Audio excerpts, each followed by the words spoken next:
আসসালামু আলাইকুম রহমতুল্লাহি ওয়া বারাকাতুহু। আলহামদুলিল্লাহি রাব্বিল আলামিন ওয়াসসালাতু ওয়াসসালামু আলা রাসূলিহিল কারীম ওয়া খাতামান নাবিয়্যিন নবিয়িনা মুহাম্মদ ওয়া আলা আলিহি ওয়া আসহাবিহি আজমাইন। সুপ্রিয় দর্শক, পৃথিবীর যে প্রান্ত থেকে আপনারা এই মুহূর্তে এটিএন বাংলা টিভি স্ক্রিনের সামনে আছেন, সকলকে স্বাগত জানাচ্ছি। এটিএন বাংলা নিয়মিত আয়োজন ইসলামী সওয়াল ও জবাব। আপনাদের জীবন ঘনিষ্ঠ যে কোনো ধরনের প্রশ্নের জবাব, সমাধান ইসলামিক শরিয়ার আলোকে জানতে আপনি সরাসরি আয়োজনে প্রশ্ন করে ফোন করে আপনার প্রশ্নের জবাব জানার সুযোগ পাচ্ছেন। আমি আছি আপনাদের সাথে কারি কেম ফিরোজ। আমাদের সাথে আজ উপস্থিত আছেন শেখ শাহ ওয়ালিউল্লাহ হাফিজাহুল্লাহ। আসসালামু আলাইকুম ওয়া রাহমাতুল্লাহি ওয়া বারাকাতুহু। ওয়ালাইকুম আসসালাম ওয়া রাহমাতুল্লাহি ওয়া বারাকাতুহু। মারহাবান বিক মাশাআল্লাহ। বারাকাল্লাহু ফিক। ওয়া ইয়াকুম আহসানতুম মাশাআল্লাহ। প্রিয় দর্শক, একটা বিষয় আপনারা আমাদেরকে সহযোগিতা করবেন, যারা আমাদের সাথে সরাসরি যুক্ত হচ্ছেন, ফোন করার সুযোগ পাচ্ছেন। আপনি যখন কথা বলবেন, আপনার টিভি সেটে টেলিভিশনের ভলিউমটা কমিয়ে আপনি আমাদের সাথে কথা বলুন। আমরা শুরু করতে পারি আজকের আয়োজন। এর মধ্যে অনেকেই লাইনে আছেন। জি বিসমিল্লাহ। জি, কে আছেন বলুন, কি প্রশ্ন? আসসালামু আলাইকুম। জি আসসালামু আলাইকুম। ওয়ালাইকুম সালাম ওয়া রাহমাতুল্লাহ। হুজুর, আমি ধরমপাড়া সুনামগঞ্জ থেকে ইনুদ বলছিলাম। জি নূর সাহেব বলুন।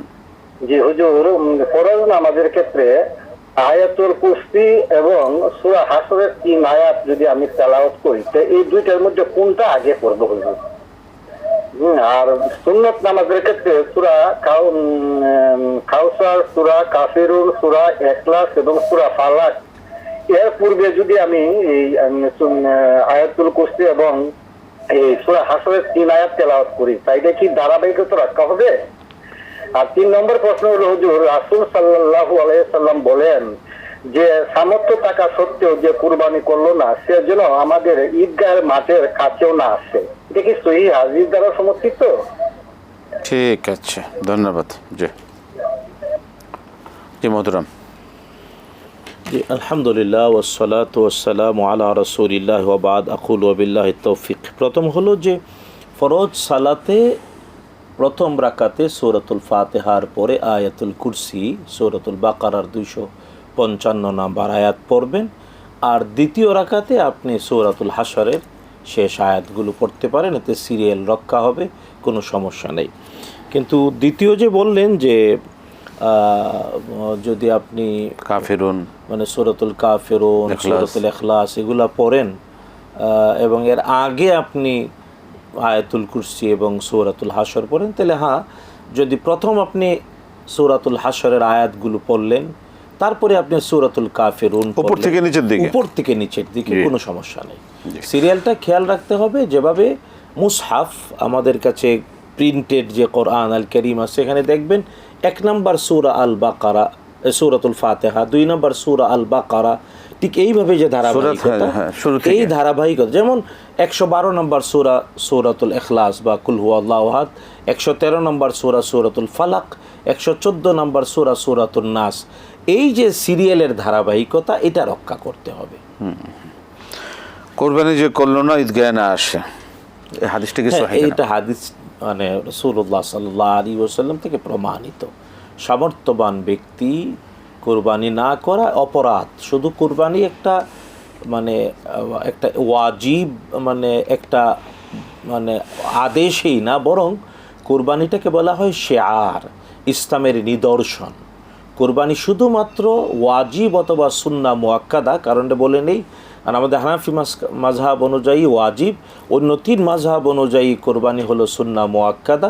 কিন্তু সবাই একমত, সুন্নতে মুআক্কাদা হোক অথবা ওয়াজিব হোক, এটা ইসলামের শিআর, এটা ইসলামের নিদর্শন। এতে ইসলাম এবং মুসলমানিত্বের বাস্তবতা ফুটে ওঠে। ইব্রাহিম আলাইহিস সালাতু ওয়াস সালামের সেই আদর্শের অনুকরণ হয়। এবং আমরা যে ইব্রাহিম আলাইহিস সালাম আমাদের পূর্বপুরুষ বা মুসলিম মিল্লাতের আম্বিয়া আলাইহিমুস সালামের পিতা, এরই ধারাবাহিকতায় আজকে পর্যন্ত চলে আসা কুরবানি সামর্থ্যবানরা নিজে এবং নিজের পরিবারের পক্ষে করবে। এটা শিআরুল ইসলাম, ইসলামের নিদর্শন। তাই আমাদের প্রত্যেকের সামর্থ্য যাদের আছে, নিজের পক্ষে পরিবারের পক্ষে অবশ্যই কোরবানি করা উচিত, না করলে অপরাধ। এবং রাসূলুল্লাহ সাল্লাল্লাহু আলাইহি ওয়াসাল্লাম অনেক সতর্কবাণী দিয়েছেন, এর মধ্যে এই হাদিস একটি। আহসান্ত, মাশাআল্লাহ। জি, দর্শক কে আছেন বলুন। আসসালামু আলাইকুম। জি, আসসালামু আলাইকুম। ওয়ালাইকুম সালাম। প্রশ্ন করতে চাচ্ছিলাম জি বলবেন। যে আমরা ইনশাআল্লাহ হজে যাব নিয়ত করি, যদি 10ই জিলহজে যে বড় শয়তানকে পাথর নিক্ষেপের যে ইয়েটা, এটা কি যদি কোনো কারণে 10ই জিলহজ করতে না পারি, সেক্ষেত্রে কি কোরবানিও পরে করতে হবে? মানে পাথরও পরে মারলাম, কোরবানিও পরে করলাম, এটা একটা প্রশ্ন। এটা এটা এইভাবে করতে হবে কিনা? আর আরেকটা হলো, কোরবানি করার পরে যে চুল কাটতে হয়, তারপর তাওয়াফ করতে হয়, তো চুল কাটার পরে কি গোসল করে নিতে হবে কিনা তাওয়াফের পূর্বে? ঠিক আছে, ধন্যবাদ। এটা একটা প্রশ্ন। আর আচ্ছা। হচ্ছে আমরা তালবিয়া তো করব, যখন থেকে নিয়ত করি সেইখান থেকে তালবিয়া পড়া পাঠ করা শুরু হবে। তালবিয়াটা বন্ধ হবে কখন হজের সময়? মানে কতক্ষণ পর্যন্ত আমরা তালবিয়াটা চালাবো, করতে থাকবো? ধন্যবাদ। আল্লাহ আল্লাহ সুবহানাহু ওয়া তাআলা আপনাদের হজ কবুল করুন। এই সময় খুব গুরুত্বপূর্ণ প্রশ্ন মোহতারাম। জি, প্রথম হলো যে জামারাতে পাথর মারতে হয় 3 দিন, এবং 3 দিনই পাথর মারা হজের ওয়াজিব। 10, 11, 12 10 তারিখ ফজরের পর থেকে নিয়ে অথবা রাতের অর্ধেকের পর থেকে নিয়ে জোহরের আগ পর্যন্ত সময়, প্রথম দিন 10 তারিখ। আর 11 তারিখ জোহরের পরে ওয়াক্ত শুরু হয়। 11 তারিখ এবং 12 তারিখ, যদি কেউ 13 তারিখও মারতে চান তাইলে জোহরের পর থেকে ওয়াক্ত হবে 11, 12, 13। প্রথমে ছোট জামারাতে, তারপরে মেজু জামারাতে, তারপরে বড় জামারাতে। এখানে জামারাতকে শয়তান বলাটা আমাদের দেশে প্রচলিত, কিন্তু কোরআন এবং হাদিস দ্বারা এটাকে শয়তান বলা হয়নি। তবে হ্যাঁ, ইব্রাহিম আলাইহিসসালাম শয়তানকেই মেরেছিলেন। আর এখন আমরা মারি ওই জায়গায় চিহ্নিত পাথর, এবং এটাকে বলা হয় জামারাত। এবং রাসূলুল্লাহ সাল্লাল্লাহু আলাইহি ওয়াসাল্লাম বলছে, আল্লাহর যিকির কায়েমের জন্যে পাথর মারো, যেন প্রত্যেকবার মারতে গিয়ে বিসমিল্লাহি আল্লাহু আকবার, বিসমিল্লাহি আল্লাহু আকবার বলতে হয়। এখন প্রশ্ন হলো, 10 তারিখে না মারতে পারলে এটাকে 11 তারিখ মারবেন, এটা ওয়াজিব লঙ্ঘন হয়ে যাবে। 10 তারিখেই মারতে হবে। তবে এটা আবার জানা উচিত, হজের মধ্যে এই একটা কাজ একজনের পক্ষ থেকে আরেকজন করতে পারে। মানে জামারাতের পাথর মারাটা 10 তারিখের, 11 তারিখ, 12 তারিখ, এবং যদি কেউ 13 তারিখেও মারে, এই প্রত্যেকটা পাথর মারা একজনের পক্ষ থেকে আরেকজন করতে পারে। যদি কেউ নিজে যেতে না পারে, সে কাউকে নিয়োগ করবে যে ভাই আপনি আমার পক্ষ থেকে মেরে দিয়েন। স্বেচ্ছায় সানন্দে যদি মেরে দেয় আলহামদুলিল্লাহ, অথবা পারিশ্রমিক দিয়ে যে ভাই আপনি আমার পক্ষ থেকে নিজের পাথর মারার পরে। এখানে জানা উচিত, যিনি হজ করছেন তিনিই কেবল নিজের জামারাতে পাথর নিক্ষেপের পরে আরেকজনের পক্ষে করতে পারবেন। যিনি হজ করছেন না, নিজে হাজি না, তিনি আবার করতে পারবেন না। তো এই জন্যে 10 তারিখেরটা কেন আপনি পারবেন না? নিজে না পারলে অন্য কাউকে দিয়ে করাতে হবে। আর হ্যাঁ, 10 তারিখে 4টি কাজ ধারাবাহিকতা রক্ষা করা সুন্নাহ। 1 নাম্বার হলো বড় জামারাতে 7টি পাথর মারা। 2 নাম্বার হলো হাজি তামাত্তু অথবা কেরান হজকারী হলে তার পক্ষ থেকে হাদি, এটাকে কুরবানি বলা হয়। কুরবানি এক জিনিস, হাদি আরেক জিনিস। কুরবানি মানে হলো 10ই জিলহজ ঈদুল আজহার নামাজের পরে পৃথিবীর যে কোনো জায়গায় আল্লাহ তাআলার নামে পরিবারের পক্ষে কুরবানি করা হয়, এবং এটা 3 দিন করা যায়।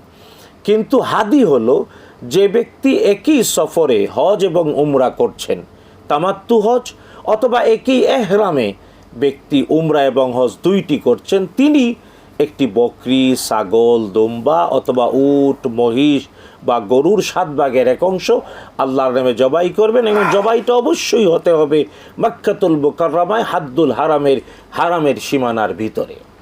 এটাকে বলে হাদি। কোরআনে কারিমে আল্লাহ বলেছেন, রাসূলুল্লাহ সাল্লাল্লাহু আলাইহি ওয়াসাল্লাম বলেছেন। তো 10 তারিখে 2 নাম্বার কাজ হলো হাদি জবাই হওয়া।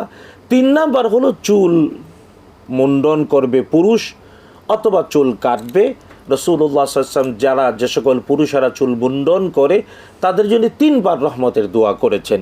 আর যারা চুল মানে কেবল ছোট করে রাখে, মুন্ডন করে না, তাদের জন্য 1 বার রহমতের দোয়া করেছেন। আর নারীরা কেবল সমস্ত চুল ছেড়ে দিয়ে আঙ্গুলের কর পরিমাণ, মানে এই 1 ইঞ্চি পরিমাণ চুল কাটবে।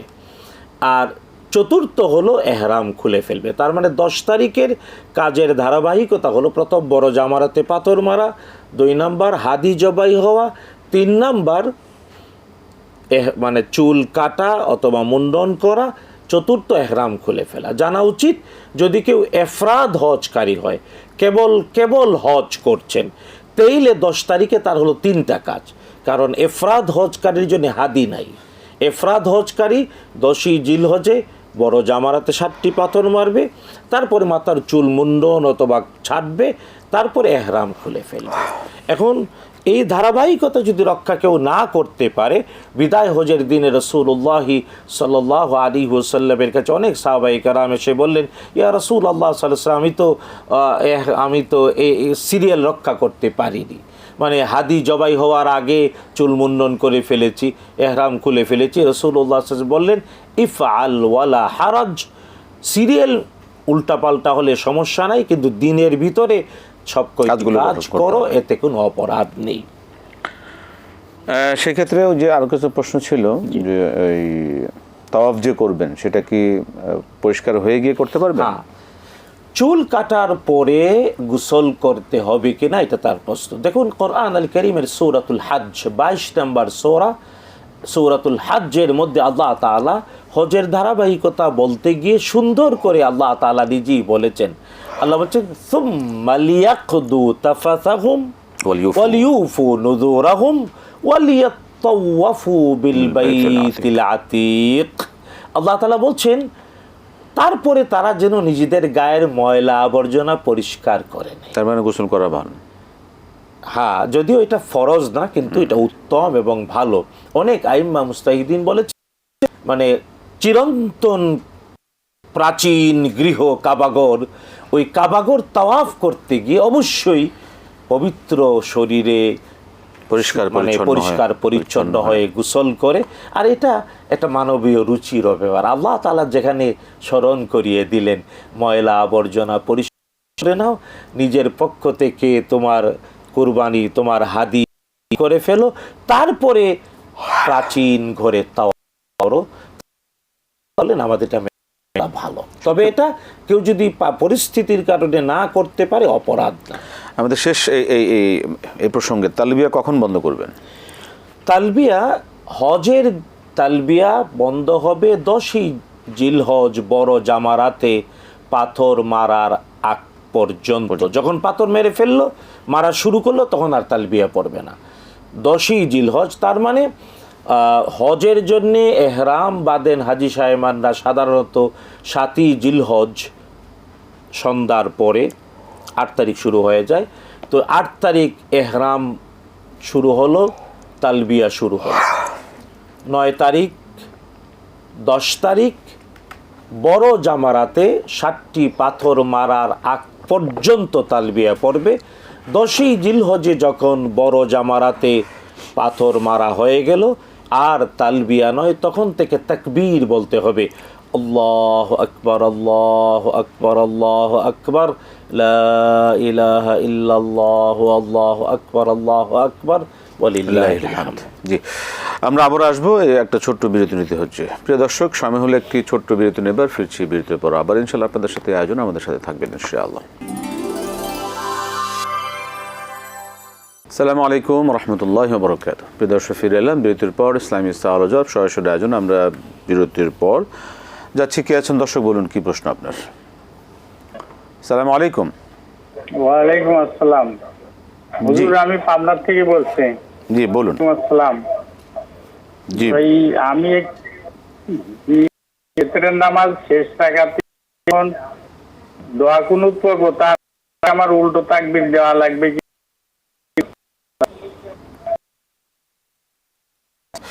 শুনুন। আচ্ছা, ওনার প্রশ্নের আগে আরেকটা প্রাসঙ্গিক বলতে চাই যে যারা উমরা চান, বা যেমন বাংলাদেশ থেকে যারা তামাত্তু হজ করার জন্য, যেমন আগে যাচ্ছেন বাংলাদেশ থেকে হজের অনেক আগে, উমরার এহরাম বেঁধে গেলেন, উমরা করে স্বাভাবিক জীবন যাপন করে আবার 7ই জিলহজ দিবাগত রাতে আবার হজের এহরাম বাঁধবেন। তো এই যে যারা উমরা করার জন্য যাচ্ছেন, তারা তালবিয়া কতক্ষণ পড়বেন? জানা উচিত যখনই এহরাম বাঁধবে তখন থেকে তালবিয়া শুরু করবে। আর এহরাম মানে হলো দুটি জিনিসের হয়, এক নির্দিষ্ট কাপড় পরা এবং 2 নাম্বার হলো করা। কেউ যদি হলো না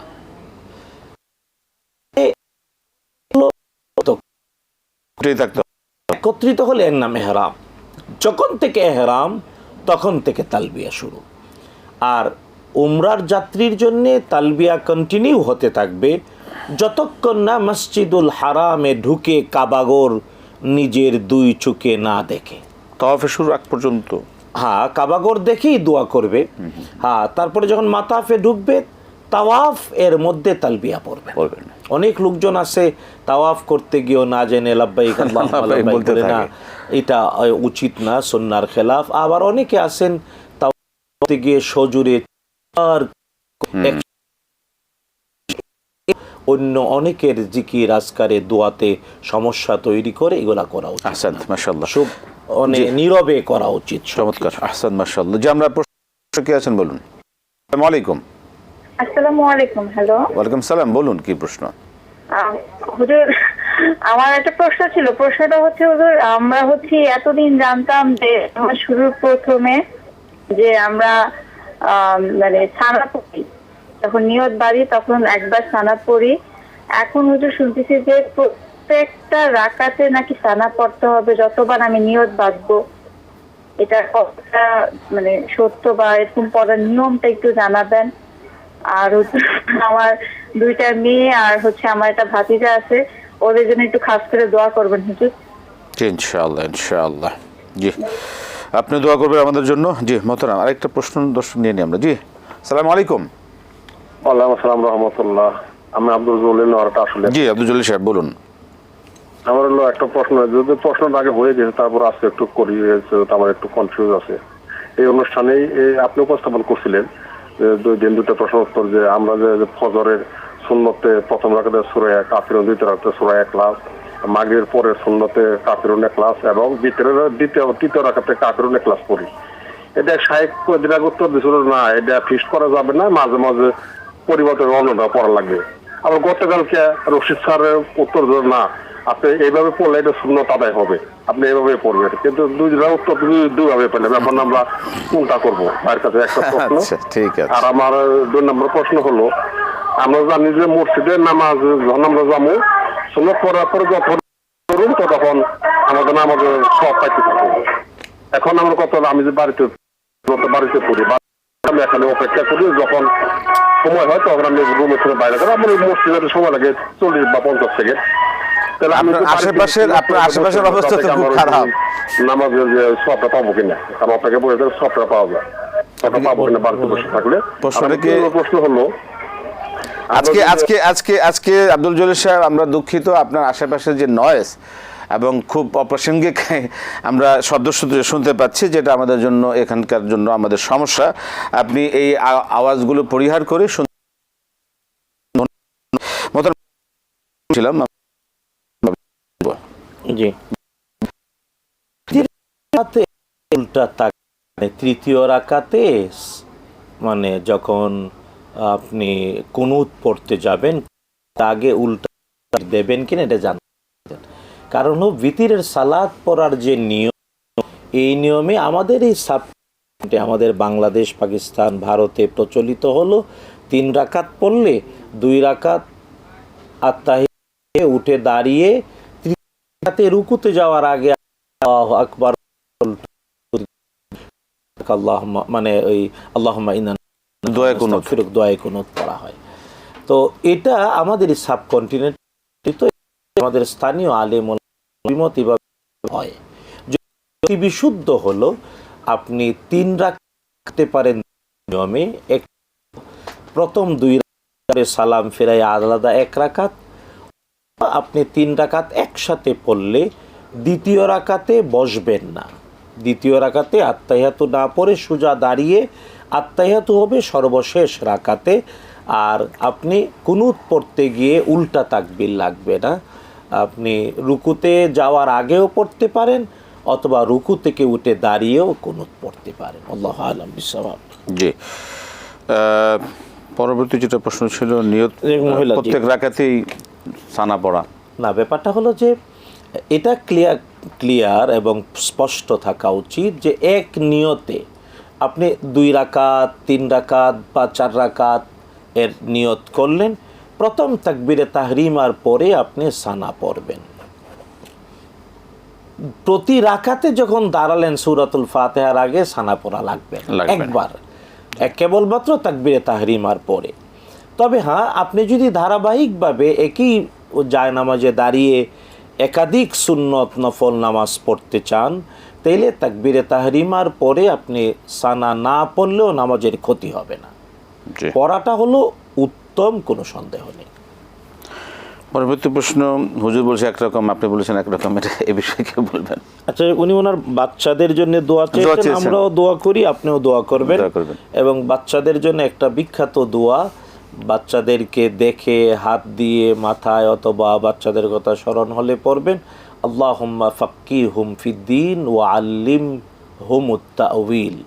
আল্লাহুম্মা ফাক্কিহুম ফিদ্দীন ওয়া আল্লিমহুমুত তা'উইল। এর অর্থ, হে আল্লাহ, তুমি তাদেরকে দ্বীনের গভীর জ্ঞান দাও আর প্রত্যেক জিনিস ব্যাখ্যা করার যোগ্যতা দাও। ওয়া আল্লিমহুম। জি জি। পরবর্তী প্রশ্ন যে এই সূরা কাফিরুন ইখলাস সবসময় পড়া আর মাঝে মাঝে বাদ দেওয়া, আসলে কোনটা দর্শক কোন দিকে যাবে?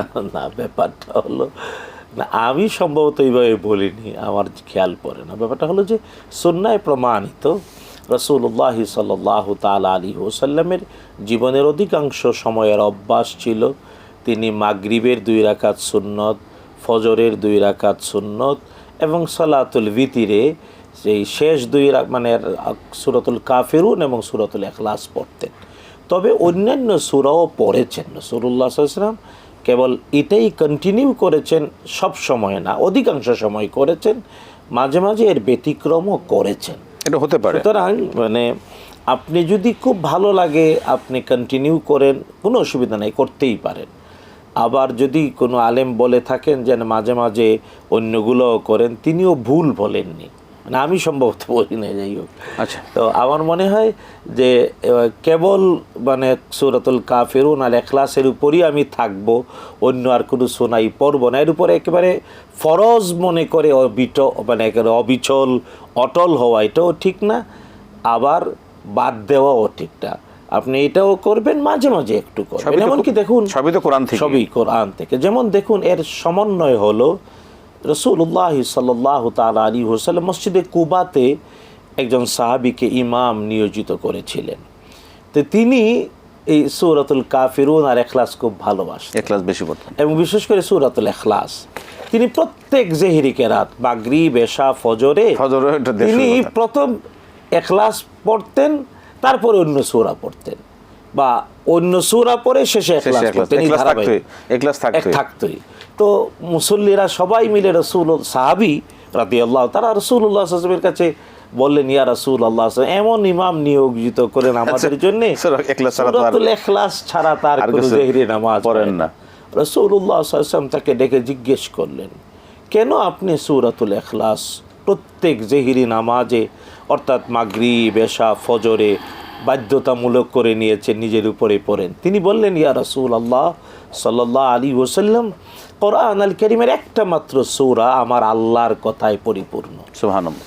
মানে 114টি সূরার মধ্যে 113টি সূরাতেই অন্যদের প্রসঙ্গও আছে, আল্লাহ তাআলার পরিচয়, কথাবার্তা, কিন্তু একটি সূরা যেখানে আল্লাহ তাআলা ছাড়া আর কারো কোনো কথা নাই, এর নাম সূরাতুল ইখলাস, আল্লাহর পূর্ণ পরিচয়। এবং সাহাবী বলেন, ইয়া রাসূলুল্লাহ সাল্লাল্লাহু আলাইহি ওয়াসাল্লাম, আমারই আল্লাহর প্রতি ভালোবাসায় সূরাতুল ইখলাসের প্রতি আমারই আন্তরিকতা। নবীজি বললেন, তোমার এই ভালোবাসা তোমাকে জান্নাত নিশ্চিত করে দিয়েছে।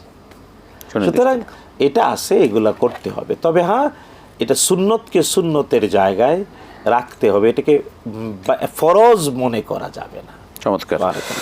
আমরা প্রিয় দর্শক, আপনারা এই আয়োজন দেখছেন, এই আয়োজনটা আমাদের ইউটিউবে আপনারা পাবেন সবসময়। আজকে যে শেখ দোয়া পড়লেন, অনেকে হয়তো ইনস্ট্যান্ট আপনার এই দোয়াগুলো আপনারা বুঝবেন না বা মনে থাকবেন না, তারপরে এই দোয়াগুলো ইউটিউব থেকে আপনারা বারবার দেখে এই দোয়াগুলো শেখার সুযোগ পাবেন। এছাড়া আমাদের এই প্রোগ্রামটি ফেসবুকেও যাচ্ছে, লাইভ প্রোগ্রামে আপনারা দেখার সুযোগ নিতে পারেন। আমরা প্রশ্নে যাব। যে দর্শক কে আছেন বলুন। জি, সালাম আলাইকুম। আসসালামু আলাইকুম। ওয়ালাইকুম সালাম। আসসালামু আলাইকুম। ওয়ালাইকুম সালাম রহমতুল্লাহ। বলুন কি প্রশ্ন? হুজুর আমি 3টা প্রশ্ন করব। জি, বলে ফেলুন। হুজুর আমি প্রতিদিন সূরা দুরূদ শরীফ 1000 পড়ি আর জুম্মার দিন 4000 পড়ি, এটা ঠিক আছে কিনা? আর সোয়ালারে আমি চলে এটা আমি প্রতিদিন 1000 পড়ি আর সোয়ালার আমি আল্লাহ আল্লাহ কুরাতিল এটা আমি 1000 পড়ি। এগুলা কি ইসলামে ঠিক আছে কিনা না অতিরিক্ত হয়েছে? আচ্ছা, সবই হাজার হাজার আপনি পড়তেছেন, ভালো। আমরা শুনবো আপনার পড়া ঠিক আছে কিনা ইনশাল্লাহ, একটা বিরতির পর ইনশাল্লাহ। সবাইকে আমরা একটা বিরতি নিতে হচ্ছে, ফিরে এসে আমরা শুনবো সকল বিষয়। প্রিয় দর্শক, আপনারা দেখছেন ইসলামী আলোচনা সরাসরি আয়োজন। সময় হলো একটি ছোট্ট বিরতি নেবার। ফিরছি বিরতির পর আবার ইনশাল্লাহ আপনাদের সাথে আয়োজন, আমাদের সাথে থাকুন ইনশাআল্লাহ। আসসালামু আলাইকুম রহমতুল্লাহ বরকাত। প্রিয় দর্শক, ফিরে এলাম বিরতির পর। বিরতির আগে যে প্রশ্ন শুনছিলাম, দরুদ 1000, জুম্মার দিন 4000। না, এগুলো ভালো অভ্যাস, নিঃসন্দেহে, কোনো সন্দেহ নাই। তবে আমাদের বিনীত অনুরোধ হলো যে আপনি মানে উচ্চারণগুলো সঠিকভাবে ভালোভাবে করার চেষ্টা করা। কারণ উনি প্রশ্নকারিণী যেভাবে বললেন আমরা কিছু শুনলাম, এতে মনে হলো অতি দ্রুত হয়ে যায়। আর কখনো কখনো অতি দ্রুত হয়ে যাওয়ার কারণে, যেহেতু আরবি ভাষা, এর প্রত্যেকটি বর্ণের উচ্চারণ নিশ্চিত না করলে কখনো অর্থের পরিবর্তন হয়ে যেতে পারে। এই জন্য আমাদের বিনীত অনুরোধ, আপনার এই আমলগুলো নিঃসন্দেহ অনেক ভালো, তবে আপনি কারো কাছ থেকে উচ্চারণগুলো একটু আরও স্পষ্ট করে নেবেন। সেক্ষেত্রে যে সুনির্দিষ্ট যে আপনার হাজার নির্দিষ্ট করে পড়া, না, কোনো সমস্যা নেই, করতেই পারেন, এটা পড়তেই পারেন। জি, মানে তবে জানা উচিত যে এটা ফরজ হিসাবে করবেন না, ওয়াজিব হিসেবে করবেন না, নিজেই ভালোবাসার সাথে করবেন। ভালোবাসার সাথে আপনি যত পড়তে পারেন সমস্যা নেই, কিন্তু এটাকে তাড়াহুড়া করা যাবে না। জি, আমরা প্রশ্ন নেব। দর্শক কে আছেন বলুন। আসসালামু আলাইকুম। হ্যালো, আসসালামু আলাইকুম। ওয়ালাইকুম সালাম রহমতুল্লাহ। জি, আমার প্রথম প্রশ্ন হলো, আমরা যখন ওমরা এবং হজের সময় যে তালবিয়াটা পাঠ করি, ওখানে উচ্চারণটা কি লাব্বাইক আল্লাহুম্মা মানে শরিয়া লয় লয় আকার হবে নাকি লাব্বাইক আল্লাহুম্মা ক আকার লয় লয় হবে? আমি দুই জায়গায় দুই রকম পেয়েছি। তার মানে কি লাব্বাইক আল্লাহুম্মা বলবো নাকি লাব্বাইক আল্লাহুম্মা বলবো, এটা একটুখানি বলবেন। আর আমরা যখন আল্লাহর ঘর তাওয়াফ করবো তখন নাকি কোনো নির্দিষ্ট দোয়া নেই, তো কোরআনের সমস্ত আয়াতগুলো পড়তে বলছে। তার মানে কি আমরা যে সমস্ত সূরা জানি সেগুলো তাওয়াফ করার সময় সেগুলো পড়বো, মানে ওমরা এবং হজে তাওয়াফ করার সময় সেগুলো পড়বো, এবং অন্যান্য জিকির যেগুলো আমরা এখন যেগুলো নর্মালি পড়ি সেগুলো পড়লে কি তাওয়াফ করা মানে সেগুলো পড়া যাবে কিনা? সূরার সাথে মানে কি অন্যান্য জিকিরগুলো হলে কি মানে কি তাওয়াফ করলে কি হবে কিনা, এটা একটু বলবেন। আর আরেকটা হলো যে আমরা যখন মানে কি মসজিদে নববীতে যখন আমরা প্রবেশ করি, আগে কি আমরা সালাত আদায় করব নাকি আমরা আগে রাসূলের রওজা মোবারক জিয়ারত করব? এখানে কি রওজা মোবারক আর কবর কি একই জিনিস কিনা, এটা একটু বুঝিয়ে বলবেন। জি, আসসালামু আলাইকুম। ঠিক আছে, ঠিক আছে। জি মোহতারাম। জি, হ্যাঁ, ওমরা এবং হজের যে তালবিয়া, এই তালবিয়ার যে উচ্চারণ, এটা সঠিক যে আমাদের দেশে অনেক বইতে উচ্চারণ লিখতে গিয়ে উল্টা পাল্টা আছে, এবং আসল উচ্চারণটা যেভাবে হতে হবে, যেমন অনেকে লাব্বাইক বলে থেমে লাব্বাইক আল্লাহুম্মা লাব্বাইক এভাবে যদি বলে উচ্চারণ ঠিক আছে, কিন্তু যদি মিলিয়ে পড়ে লাব্বাইক আল্লাহুম্মা লাব্বাইক, লাব্বাইক আল্লাহুম্মা লাব্বাইক মিলিয়ে বললে, হ্যাঁ, মানে এদগাম হবে, সমন্বয়, রাইট।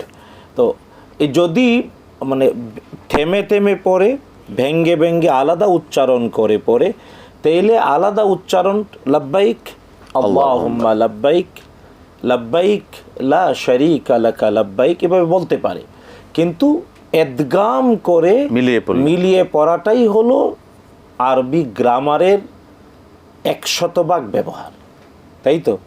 এই জন্য বলতে হবে লাব্বাইক আল্লাহুম্মা লাব্বাইক, লাব্বাইক লা শারীকা লাকা লাব্বাইক, ইন্নাল হামদা ওয়ান নি'মাতা লাকা ওয়াল মুলক লা শারীকা শারীকা লাক। লাক।